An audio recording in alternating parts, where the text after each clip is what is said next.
Hi there folks, welcome back to Rich Reviews, and my latest film for you guys here is a film called We Summon the Darkness. Now let me confess that I'm trying to get to more films here, and I'm doing the best I can. And this is written by Alan Trezza, and it's directed by Mark Mayers, who, he made a film a couple of years ago that made my top 10 list called My Friend Dahmer, about Dirk Baxter's relationship in high school with Jeffrey Dahmer. And as much as I love that film, this film comes nowhere near as close as me loving that film, and quite frankly, I found myself hating this film as it went along. So the basic premise of this film here is, and it's a kind of retro 80s horror film in which the characters are basically dumb as rocks, and it has three girls, one of whom is played by Alexandra Daddario as Alexis, who's the leader of these two other girls. There's another girl played by Amy Forsythe as Beverly, who we'll mention later on. And there's one other girl, Val, who's played by a girl who's doing her best impression of Harley Quinn. Now, as we see in the beginning of the film, they're on their way to a heavy metal death concert.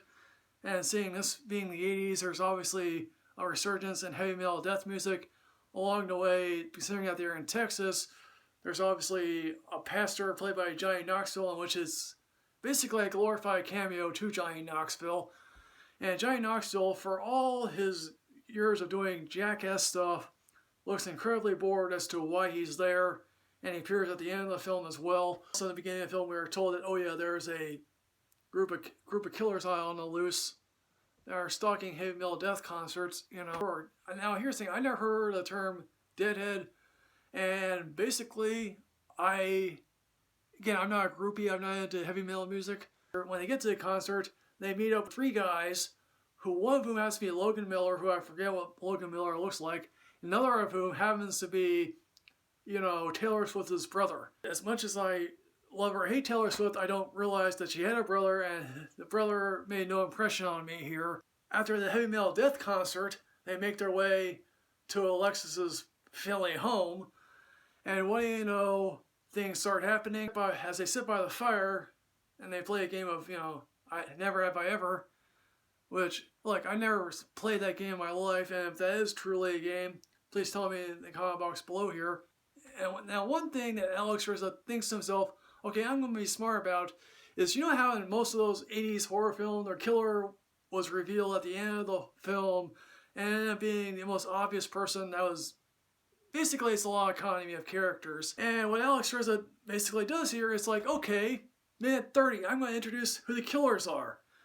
And basically, at first I'm thinking to myself, okay, that's a nice reversal of who I think the killers are, and that one person gives off a speech that I'm thinking to myself, okay, that's an interesting speech, but also, obviously, it also plays off to the satanic panic of the 1980s. The problem here is, we then have to spend another hour with these characters, and we're waiting for the kills to happen.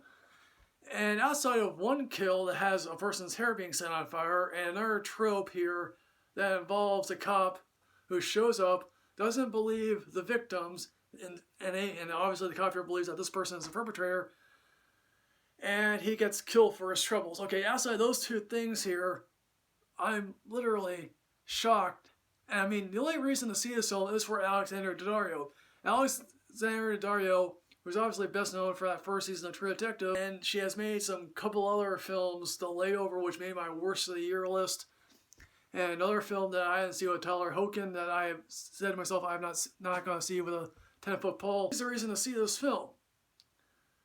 And basically, but the rest of the film is utterly negligible. I mean, yes, I have no doubt that heavy metal death music, the criticism of that played well down south because, hey look, you're worshiping the devil. Obviously down south there's a lot of Baptists, a lot of fundamentalist Christians. And then there's obviously some reference at the end of the film about basically not believing everything you're seeing. There's another moment here where a person says, oh yeah, let's split up. You're in a horror film in a house where it's dark. You really think it's the best time to split up? But obviously people are bleeding out on the floor, So in the end here, folks, what I'm going to say about, We Summon the Darkness, I'm sadly having to give this only 2 when you're drunk rating. Yeah, well, I'm in the dark. We summon the darkness, man. So folks, We Summon the Darkness, have you seen this? What do you think? Please put everything in the comment box below, folks. As always, folks, like, comment, subscribe. Enrich yourself with knowledge. I'm Michael Rich, Rich Reviews 2. I'll see you next time, folks. Enrich yourself with knowledge here, folks. Yes, bye.